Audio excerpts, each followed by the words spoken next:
Hello, HFES! Yes, people are looking at me like I'm a crazy person because we are broadcasting live here from HFES's 66th annual meeting in Atlanta, Georgia. We are recording this live episode recap on October 11th, 2022. That's Tuesday. That's the first day of the conference. My name is Nick Roome. We got a great show for you tonight. We're going to be breaking down a lot of all things HFES, everything HFES that we talked about. We had a big, long live stream. We are here kind of recording the recap. I would love to take credit for all this myself, but I can't do this alone. I have a remoting in from the UK, Mr. Barry Kirby. Barry.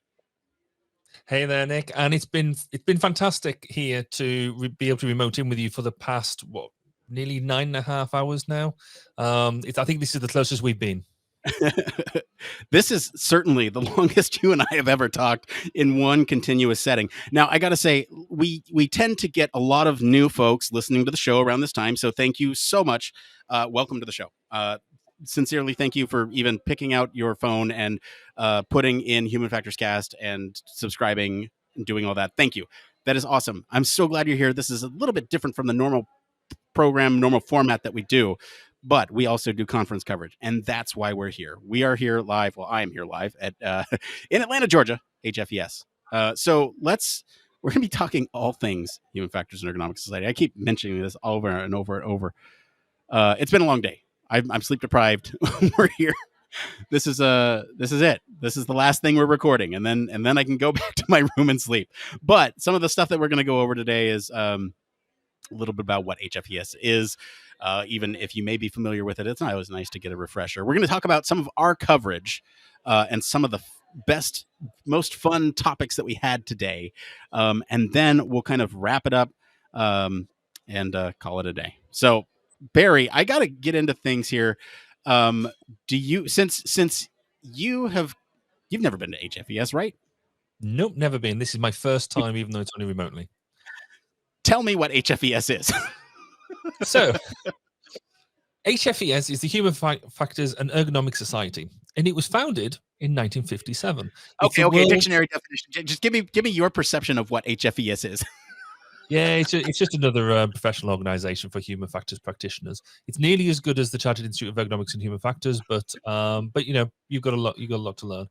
No, it's been a really interesting view on seeing a community come together, and obviously I've had quite a privileged view on HFES across the board, being able to get to speak to the leadership today and what their ambitions are and that type of thing, as well as talking to genuine members. But it seems from the outside a very now open and progressive organization that's coordinating itself around not only just doing human factors well, but communicating it in a hopefully more inclusive way. Yes, I agree. That's it. No, I think for me, HFES is a professional home. It was the first sort of major conference that I went to. Met a lot of really great connections, and over the years, our connection here as a podcast has grown to the point where now we're in the ear of HFES leadership, and that's always nice to have. But beyond that, some of the folks here that make this thing happen is just they're on it, and so I always get a little. When people say that the society's dying, yes, it needs to change. But, a lot of our stuff today talked about what changes are coming. And truthfully, they've left me pretty hopeful for the future of the society. So let's get into our, first off, let's just address the elephant in the room. We're here. I'm physically here at HFES. It's been 3 years, 4 years, 3 years, 4 years, 3 years for me. My son just made 3 years. That's greater than 2. Yes. That is that. Yes. It's and so in the past, it's been very much like this, although I feel that the energy is much higher, and I can't tell if that's because people have been stopping by and saying hi to the podcast all day, or if it's just genuinely everybody is here and excited about getting back into things, because over the last couple of years, it's been a hybrid variant where either, there's been a limited number of people there, or it's been completely online just because of the way the world was over the last couple of years. So with that being said, Barry, walk us through, what did we hear about today? So I guess there's, if we look in the grand scheme of things, we've got we were privileged, I think, to be able to live stream the plenary remarks made by Chris as outgoing president and Carolyn, but then also we heard from the keynote speaker, all from the test pilot from Boeing, who basically gave us a really good insight into what it means to him to have more human factors involvement, which was fantastic. Yeah, Captain Craig Bauman. Thank you very much. You can scroll up quicker than I can. So we've had that, and then we've had a day of interviews, literally non-stop interviews all the way through, including HFES leadership, and then we've had a really good insight into affinity groups today. No doubt we'll come and talk about them in a bit more detail, and that's been an eye-opening experience for me as well as a human factors practitioner. Thinking, I think we automatically assume that we as human factors practitioners would take into account all the different types of people, the different types of attitudes and desires within our society, and it just sort of proves that we need these affinity groups to keep our eyes open. We've talked a lot about autonomy. It seems to have been a fairly persistent theme, not only with people who've spoken to us, but people who've been reflecting on what they've been seeing. And then, talking about leadership and communications. So there's been a real run through. I think possibly one of the highlights is talking about the outfit that Chris Reed was wearing last night. A smooth suit. But no, it's been refreshing, I think. So I think we'll dig more into this, but a persistent theme, particularly from the leadership for me, was around change, around progression. I agree. Around not so much where we are now, but where we see in the future. In fact, very much almost fighting talk from all of the current leadership trio. And I want to add a quick little note to that too, is because it's not only looking forward. You might say, well, you're ignoring what's happening now, but no, that forward looking is because of what we understand now. And it's like you said, it's really refreshing. It's fighting talk. It's fighting words. They want to get in there, get their hands dirty, and do things. Yes, very much so. So I don't know. Do we want to dig into a few of the specifics? I mean, let's talk about the leadership in more detail, because I thought that was really good. I mean, we heard from Chris and Carolyn twice, both from their official remarks to the conference itself, and then they obviously came and spoke to us as Susan did as well. I mean, Chris, I think, was very open with us when he came and spoke to us earlier. He really feels that he's not only done something, but he's been able to lay a framework down, lay a direction, a level of momentum that he feels that he's, everybody's bought into and everybody's moving on. His initial slides, his discussion at the conference, really looked at the, he talked about, as you've mentioned, around the membership numbers, and really is the sun setting on HFES. And I think it was quite clear that he doesn't think that's the case. That no, hey Barry, you continue on. I have something I have to take care of in person really quick, okay? Oh, you continue on. Yeah, I absolutely will, because I quite like the sound of my own voice anyway. So it was really interesting to hear Chris's approach, and also, and I'd encourage you to go back and listen to what he said in a lot more detail, because it's the big one. I guess one of the questions that we asked him is, right, so what's your legacy? What is it that you're that you think that we, and he was really strong in saying it's not over yet. We're only just getting started. And then when we spoke to Carolyn, there was very much that there was a sort of continuation there. There was clearly, there's not going to be a massive step change in moving into a very different direction now. Carolyn very much had the words that, the ideas that she wants to bring, but it's all still very much in that direction of wanting to do more outreach, wanting to work with people, wanting to drive forward. And then when we heard from Susan, so the incoming president-elect, she very clearly had a whole bunch of things that she wanted to change, some large, some small, but all throughout, all three of them, there was no there was a level of synergy in terms of direction, and that direction is progressive. It is moving forward. It is evolving the organization to be different from Yeah, where we're it is live. Hang on, sorry. to go somewhere else. But it is very much of the everyone's going to bring their own flavor to it. Chris had his flavor that he brought to it, and has clearly done made some real impact. One of the profound things that he said to us was that he felt that it was that people just didn't realize that HFES was potentially broken, and we were just working through that.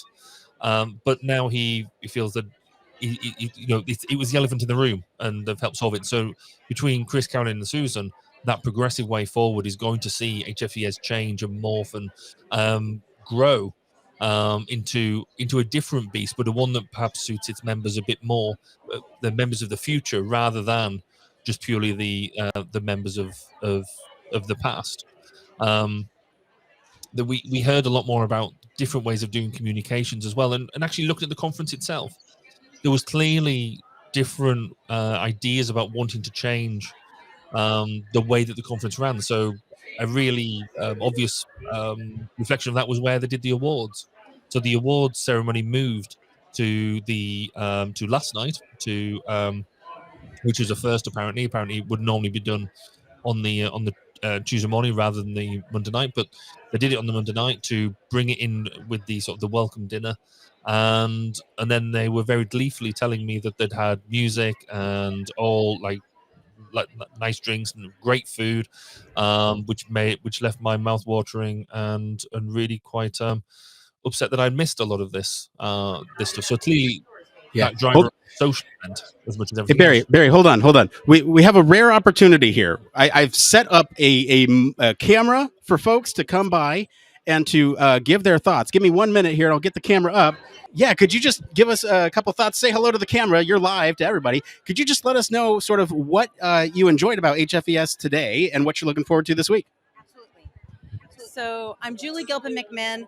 I'm the incoming Secretary Treasurer-elect for HFES, and I have enjoyed all of these amazing young people who are here. The energy is just incredible, and listening to the different work that they're doing and their aspirations has just been it's just been a joy. And I'm getting ready to go up and go to the student reception and say hello to them at, I think it's at 6. And the early career and practitioner reception is coming up at 5:30 up on Skyline, which is the 10th floor, which isn't advertised well. So if you want to come up there, I don't care who you are, come up there, say hi, grab something to eat, and make some connections, because that's what HFES is all about, is sharing knowledge, sharing the science, and making connections that you can have for the rest of your life. That's it. Well, that was awesome. Great to hear from some people who are live attending and just getting that feedback. Well captured, Nick. That's good work. Yeah, this is I have to let everybody know this is a live stream. This is completely unplanned, and I had planned on releasing this as an episode. I don't know if I want to do that now. We'll kind of package this up. Hang on, we have another one, maybe, potentially. Are you ready? You want to talk? Yeah, here, hang on. Let me all right, Barry, give me some preamble here while I get this ready. Okay, so the other person who I spoke to, who I thought was mind-blowing in many ways, was Professor Paul Salmon. Paul is somebody who I've spoken to before on a number of occasions, but actually on the 1202 podcast. And when I spoke to him, and he's got quite well published on this, he's really looking into artificial general intelligence, and specifically at the moment around associated risks. And this is, talking about AI and AGI is something that we do quite often now. Artificial intelligence is baked into everything. But actually, he came up with some concepts today that were really, really weird for me. One of the things that really blew my mind was the idea around where Paul mentioned that artificial general intelligence, when they're working with us, may not actually want us to know, us as humans, that they are more intelligent than we are. And so the AGI might hide. Wait 1 second. Right. Which was just mind-blowing. The other thing that Paul did as well was away from the AGI scaring me silly with some of this. Actually, no, just focus on that a little bit more. Was what they were doing? It was coming up with 2 different models: a military model and a transport model. to test AGI and make that work. And actually, some of the stuff that was interesting was more of the risks were on the civilian application, so the transport application, rather than the military application. It was almost a given that the military application would do what it does, but actually the civilian application had a whole lot more ethics and them type of things that perhaps we wouldn't think about in any other sort of way. And then this idea of the AGI just hiding its own capability was just mind blowing, because even though we sort of talked about artificial general intelligence, and we know things like Skynet and things like that, when if you've watched Terminator or The Matrix or any, then pick another film, but actually when he sort of mentioned this idea about the artificial general intelligence recognizing that it was more intelligent than the humans than us, and actually just trying to dumb that down just to make sure it didn't get like switched off, or that was just next level. Yeah. Yes. Yep. Here we go. Next person up, and you're good. All set? Yeah, my name is Sarah Clark. I'm a UX designer. So what I've really enjoyed this week has been hearing the term UX used outside of software and UI. Where I come from, it's very it's used interchangeably. And I really like that people are taking the UX approach and applying it to things like hardware and the built environment and outside of just software. And what I'm looking forward to most is honestly just more of that. All right, thank you, Sarah. All right, there we go. And isn't that great? There's just the different sort of interactions that people want. And so I presume, Nick, you're just now lining people up just to we're trying just to commentary. That I think that's brilliant.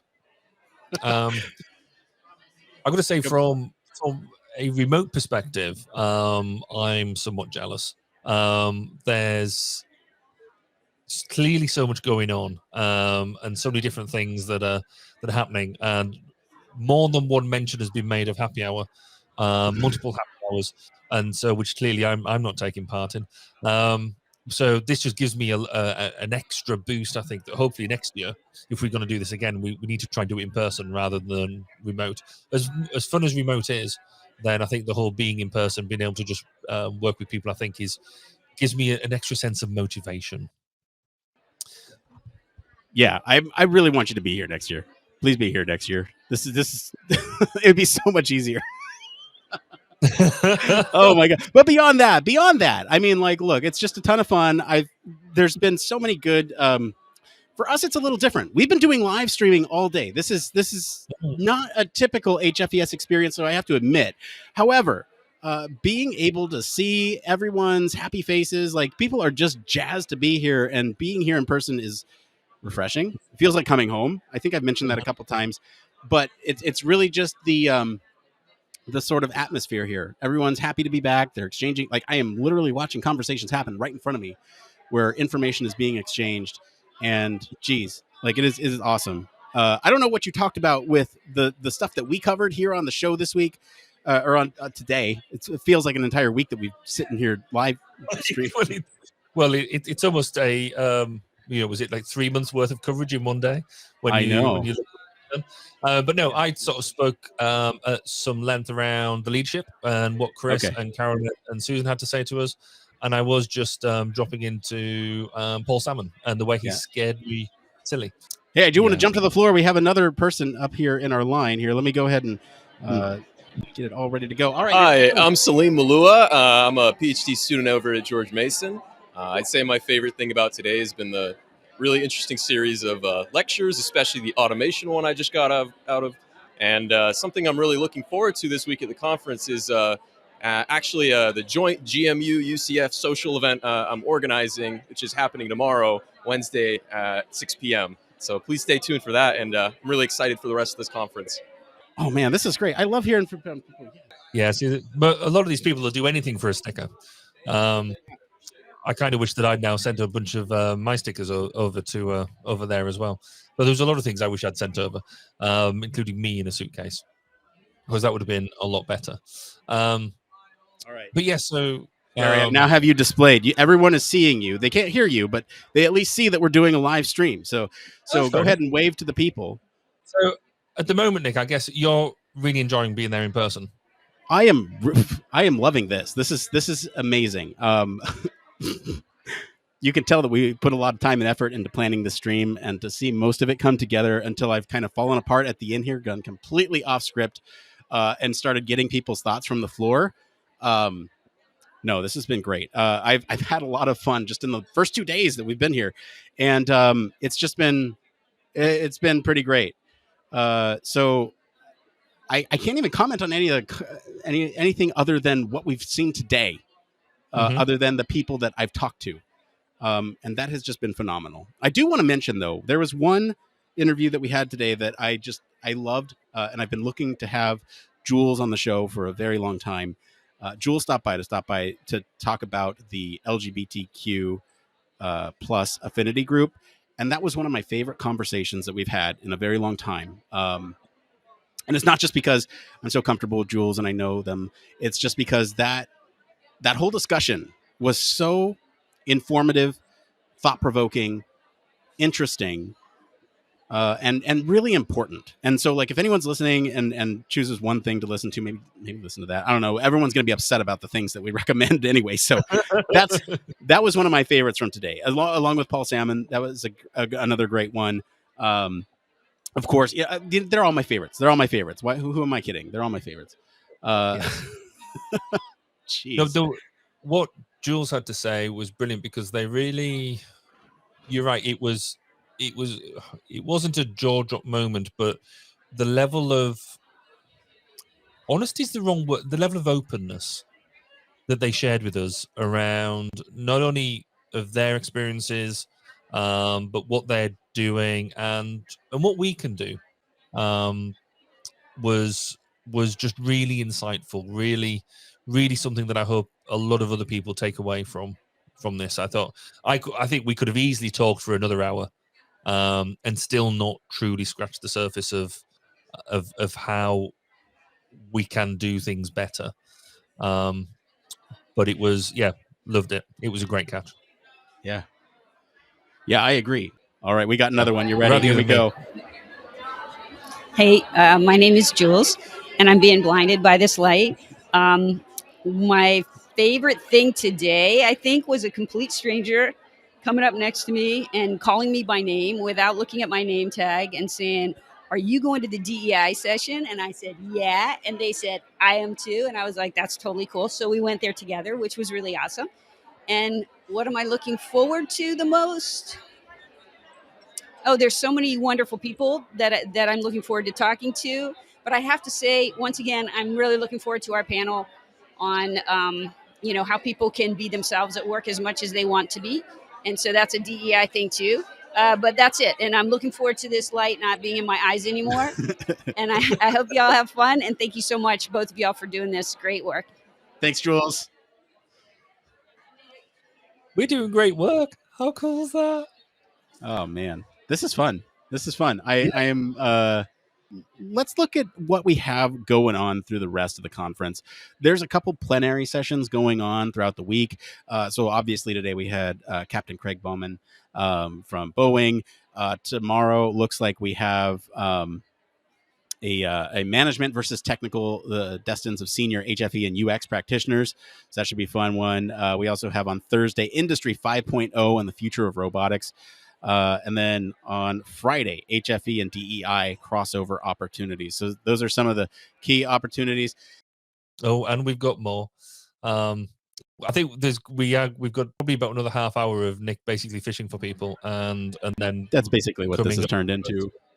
Yeah, that's fair. So who's next? Who have you got?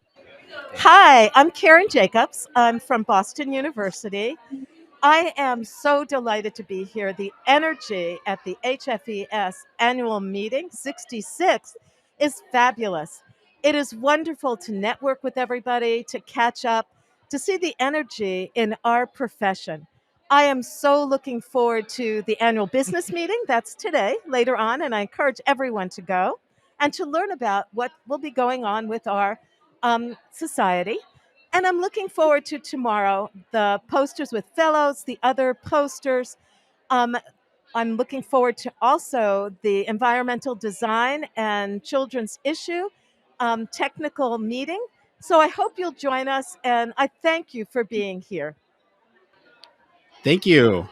All right. So yes, we were covering some of the plenary sessions. Why don't we take a look at what is coming forth this week? No, so some of the things I think. So for tomorrow, Wednesday, I think there is sustainability and design, which is something quite close to my heart. And actually, some of the contributors are people I've sort of been working with. So Andrew Thatcher, Gretchen Mack. So I presented a webinar on climate ergonomics, and that sort of team hosted it for me, which was brilliant. So it would be really interesting to see that. So that's a discussion panel. Then there is, what else is on later in the day that sort of brings out. So safety in healthcare is something I think, human factors in healthcare, should I say, is something that's really on my radar at the moment. Even, I'm not a healthcare professional and not really involved in healthcare at all, but because of some of the work I've been doing, or some of the interviews I've had on 1202 and some of the things we've talked about, it became a bit of a focus around. So I'm doing it as a bit of a nice to have, I think, so as a bit of a hobby. So that's interesting. So that'll be interesting to see some of them elements coming through. What else on? Yeah, so there's a lot of receptions and business meetings and things that's why like you that. Come. That's Yeah. truthfully why you're here. I mean, you're here to network. The presentations. They're great, but I mean, at the same time, and that's where the information knowledge transfers. But then, I don't know. It's like once you know people, then it really just accelerates, and those ideas transfer in the hallways rather than the poster sessions. So something else that I'm quite a fan of is the idea around macroergonomics. So how do we? That's why it fits into the climate change element. But how do we apply ergonomics at the macro level? And so that's on Thursday. There was a whole session around that, and so I'd recommend anybody going to have a look at that.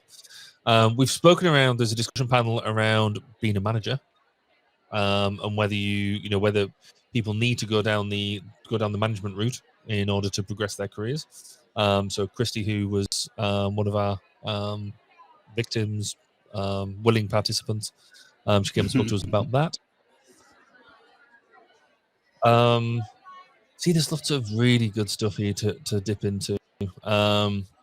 So something that Chris Reed mentioned is there's an HFES, Historical Black Colleges and Universities Outreach Meeting.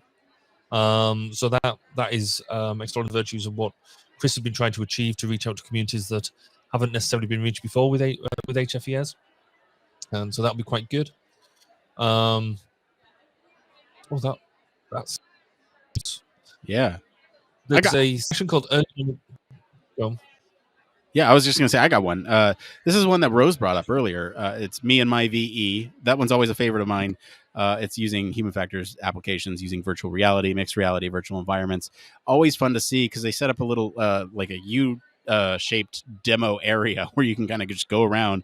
They do like a little brief introduction, and this is on Friday, so they do a little brief introduction of sort of what the project was and what they're hoping to accomplish. And it's literally so truncated that it doesn't even scratch the surface. At least from what I remember, you go in, they kind of talk about it quickly, and then you go and check out the demos. It's pretty cool. Another discussion panel again on Friday that I think would be interesting is around is what they call one size does not fit all: ethical oversight across human factors, domains, and practices. That is something that is still super popular because there's still, I think we've so much. We like to think we're on top of it, but I think we've still got a long way to go. So I think some of that will be good. And also fits. Did you talk about the discussion panel on Wednesday about human robot teams? A discussion of the emerging trends. No, I missed that one. That one seems like a good talk to go to as well. Looks like that's it. That's the title. Human robot teams, a discussion of emerging trends. It looks like it'll be fun. I know some of the folks on there. Okay. Yeah. That'll be good. But yeah, I mean, overall, there is clearly something for everyone. There's clearly things that people want to go to and go and see. So there's an awful lot of content. Yeah. Yeah, absolutely. But it does reach back, I think. So a lot of the discussions that we've had today, a lot around communications, around how HFES is going, there is a lot of talk, discussion around how to deliver some of this stuff differently. So not just having your traditional lecture or your traditional presentation. So it'll be interesting to see if we take a benchmark here, what we're like when we're doing this, because clearly we're gonna cast this now for the for forever going forward, what it's going to be like in next year after, and see the evolution of what this conference has to offer, and how it delivers its information. Yes. Yeah, you're right. Because with all these changes that have been talked about from everyone involved, I think it'll be an interesting. You're right. It's an interesting benchmark to kind of sit here, compare. Where are we in 3 years' time? In 6 years' time? Are we still going to be podcasting? Are we going to still be around? I don't know. That's a good question. And we didn't. I guess it'll be. We didn't even talk about the future of the podcast. That's another thing. Oh, that's true. Well, I guess my final thought on this would be is if this does change, then great. But actually, how disappointing it would be if it didn't. Because we've heard some really inspiring, some really strong motivations, some really strong calls to action, some drivers to make that progressive change. It would be a shame if we sat here in 3-4 years' time saying, well, they all talked about it, but nothing happened. I don't think I don't think that'll be the case. I think we both, quite strongly agreed that it feels buzzed. It feels like there is something in the air, that people do want to see things change, evolve, and so I hope we are coming back next year, the year after, saying, "Wow, look at the difference." Yeah, I think the last thing I'll end on is just that during this coverage, we kind of opened up the day with an announcement on our side and talk about burying the lead. So, burying the lead. I 3 hours of sleep, people. I don't know. Anyway, we have an announcement. I mean, Human Factors Minute is something that we're really proud of. It's something that we've been putting together for years. We've been working on this for 4 years. And in fact, our lab has grown so much to the point where they are putting together Human Factors Minutes on a weekly basis. Like we are producing these things in mass. And because of that, we want to make sure that this information gets out there. We want people to be, they know it exists. And so we are making it public. The full announcement can be found on the live stream. I might insert it here. Future Nick, insert it here. Yes, let's get into the announcement. So we wanted to share this with you all because this is something exciting for us. This is something that we have actually been working on for a very, very long time now. If you're a long-time listener to the show, you've kind of heard some of the hints being thrown around towards this. And basically, the announcement is this. Human Factors Minute, our traditionally Patreon-only podcast, is going free to the public. So what that means is that we've been sort of encouraged by some of our talks with our patrons, so it's okay by them, as well as the greater Human Factors community. A lot of people have listened to these and like the stuff that we've done with them. So we're making that content openly available to the public. And why this is so important is because we have a lot of people in our lab who actually work on this stuff, and we want that to be visible with more people's eyes on it. So we're excited that the general public gets to experience some of the hard work that our digital media lab has worked on over the last couple of years. Many of our lab members author Human Factors Minutes as a way of enhancing their portfolios, learning about human factors concepts themselves. But with our current distribution, there's not really a great way to publicly point to that stuff for that record of work. So this will give them that opportunity, and that's great. But we're not quite ready to launch yet. The public-facing Human Factors Minute feed will launch on the 4th anniversary of the Standalone Podcast, which is February 28th of next year. So mark your calendars. We'll have 10 episodes at launch. After that, the public feed of Human Factors Minute will air on the 10th, the 20th, and the last day of the month each month. So you get 3 Human Factors Minutes each month. And you might be asking, what does that mean for the Patreon supporters? You've made the thing that they paid for free. Well, kind of. If you're doing the math, that's I just did it. It's 3 Human Factors Minutes a month for our the public, and then 4 for our patrons.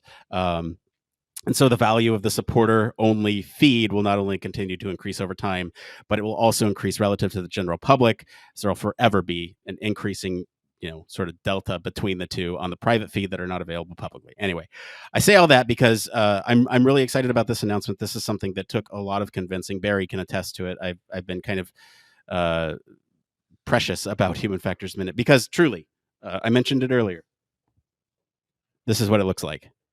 And so with that, we wanted to have a happy medium, and I think this approach kind of does it. So I hate asking for money, truly I do, but the standalone podcast, it does keep the lights on.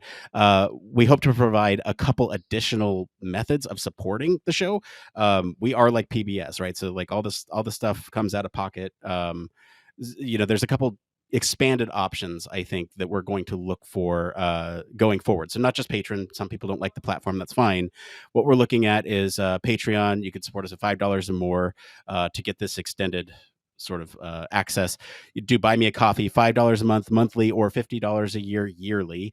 And then there's also Ko-Fi, which again, $5 a month will get you access to that subscriber only feed. And that's it. That's the big announcement. So we're launching another public facing podcast to join our Human Factors podcast network. And that's 3 if you're keeping track. So, here, Human Factors Cast, we got 1202, the Human Factors podcast, and now Human Factors Minute, publicly available.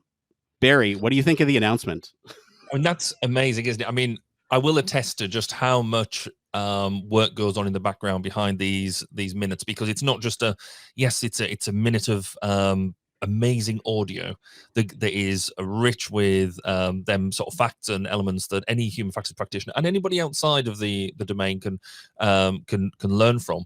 But because there's such a bank of them, there's been, and the Patreons have really, I think, appreciated having that available.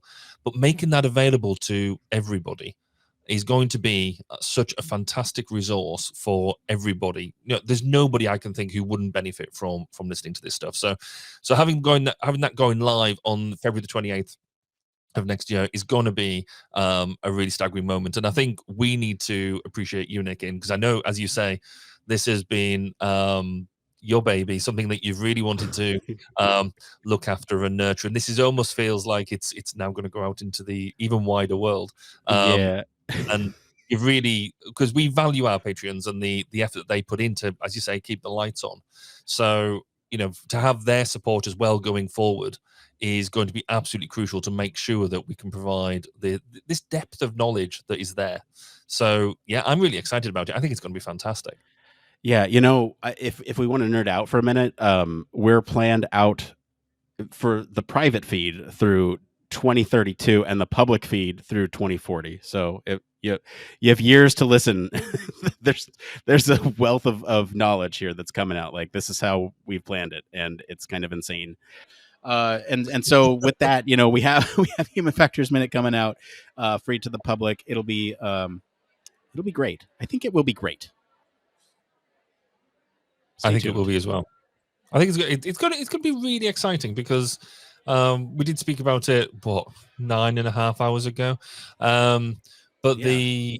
This idea that you guys have made all of this content, and the Patreons will still get their dose, their upfront dose, and they'll always be ahead of what goes out to the general public. And so there is definitely still that buy-in for Patreons, get their exclusivity, which is going to be brilliant for them. But then the public is going to get that stuff as well at a slower rate. But I think what was frightening was the amount of content that you mentioned that we had already. Yeah. So because Nick is, if you've been listening to the podcast at all, Nick is quite into his automation at the moment, and he's developed a whole lot of stuff that's got what have we got content up to now? I can talk about that now. That's the automation piece that I talked about a couple of weeks on the show. Was figuring out how to automatically drag and drop a file and have it pull a bunch of information about Human Factors Minute and have it schedule it and put it in your podcast feed at the right time and interval. So that's everything that I've been working on. Man, that was a couple weeks ago. I'm so excited I can share that now. I feel like a big weight has been lit. I feel like Chris Reed after switching over his presidency to Carolyn. That's a callback to an interview we did earlier. Check that out. I'm so excited. Yes, we do have content. We have stuff. What the public feed is planned out through 2038, 2039. We have stuff planned out 2040. So yeah, there's a lot of stuff out there, and the public feed is out through, the public feed is out through 2040. Private feed is out through 2032. Oh man, that's the first yawn I've done though. That's pretty good. We're what, like 10 hours into the stream? Yeah, I was going to say Almost just give that another 40 seconds, and then that's 10 hours of live streaming. 10 hours of non-stop like it's a first for me. Are we crazy? I'm not. Well, clearly, but we knew that before we started. Yeah. Hasn't it been a blast? It has been a blast. And Barry, I think I'm going to wrap up. I think we've been doing this for 10 hours. I think that's enough, right? We've hit the quota. Yeah, I think as soon as we hit 10, then we're good. You know, I think we must have hit something for being the longest Human Factors live stream from HFES ever. I think we're the only one to do that. Yes, that's okay. the point. That's the point. Okay, we are the longest and only award winning. Yes. All right. Well, that's it for today, everyone. If you like this conference coverage episode, I'll encourage you to go listen to any of our other conference coverage. But most recently, our coverage of Human Factors Healthcare Symposium is a good one. Comment wherever you're listening with what you think of the coverage. Did our thoughts make sense? Did my rambling make sense? Did we do okay with getting the people on the show? I don't know. Tell us. You know what? If comment with all that stuff. We had a blast. Hope you did too. For more in-depth discussion, you can always join us on our Discord community. We have one of those. Visit our official website, sign up for our newsletter, stay up to date with all the latest Human Factors news. You can also go to hfes.org. They've been a huge help in setting all this up and making sure this happens. If you like what you hear, you want to support the show, there's a couple ways that you can do that. One, you can leave us a 5-star review wherever you're watching or listening right now. That's free for you to do. 2, you can tell your friends about us. We're at Human Factors and Ergonomics Society. I'm telling everybody I meet about the podcast, so you better bet it. 3, if you have the financial means to do so, you can support us on Patreon. We do this as hobbyists. I'm fortunate enough that I have a flexible job. I can do this, and Barry too. And we sit here every week and talk about Human Factors because we find it fun. If you want to support the show, make sure we can keep doing this and literally keep the lights on. I made this joke earlier, but it doesn't work in a podcast format, but the lights are off and I'm in the dark and there they are. That's what patrons do for us. So thank you. Thank you. And speaking of thank yous, I'm going to take a huge pause in this outro to do some thank yous and tell everybody why. So first and foremost, thank you to the Human Factors and Ergonomics Society for access to this event and permission to live stream, simulcast, and record everything going on here today. This has been awesome support from them. HFES leadership for encouraging and supporting the idea. Everyone at all levels of leadership has been super supportive of this, really dig what we're doing and think it's valuable to the community. Volunteers. We didn't have any volunteers here on site. It was all me, but thank you. We thought we might, but we didn't. Human Factors Cast Digital Media Lab. You guys made this happen too. There is so much work that went on behind the scenes in order to prep and execute this live stream. I can't even tell you how much work went into this. This was a lot. Every single promo that you saw today, every single script that we went through, all the preparation, all the organizing guests and filling out their information and making sure that the questions were correct. All that was the lab. They all did a great job. Thank you so much. I want to thank our Patreon supporters because, like I said, you keep the lights on. Without you, we would literally be in the dark. And I don't know if my wife would be too happy about me doing a 10-hour live stream with hundreds of dollars of equipment in at a conference that I probably couldn't afford if we didn't have the support. So thank you all. And truly, the last one I want to thank is our listeners. Without any of you, none of this would happen. Seriously. If no one was on the other side listening, we wouldn't do this. And we see the numbers. We know how many of you there are, roughly. And many of you have come up to me today and told me what the podcast means to you. And I can't tell you how much that means to me. So thank you so much. As always, links to everything that we do, all of our socials, website, description of this episode. You can check it there. Mr. Barry Kirby, thank you for sitting on a live stream with me for 10 hours We've been sitting here for 10 hours podcasting live from HFES. Wow, you've been my wingman, my incredible support mechanism, my therapist through all this. Where can our listeners go and find you if they want to talk about your thoughts and opinions on the conference from afar? So if you want to hear from me and what I've been thinking about during the past 10 hours, then find me on Twitter at Baz_K, or come listen to some of my interviews on 1202 The Human Factors Podcast at 1202podcast.com. As for me, I've been your host, Nick Roome. You can find me on our Discord and across social media at Nick_Roome. Thanks again for tuning into Human Factors Cast. There's still a couple people left, but I'm not going to engage them because I don't want to interrupt the science transfer, or I don't want to embarrass myself. It's been a day. Anyway, until next time, everybody. It depends. We did it! We did it!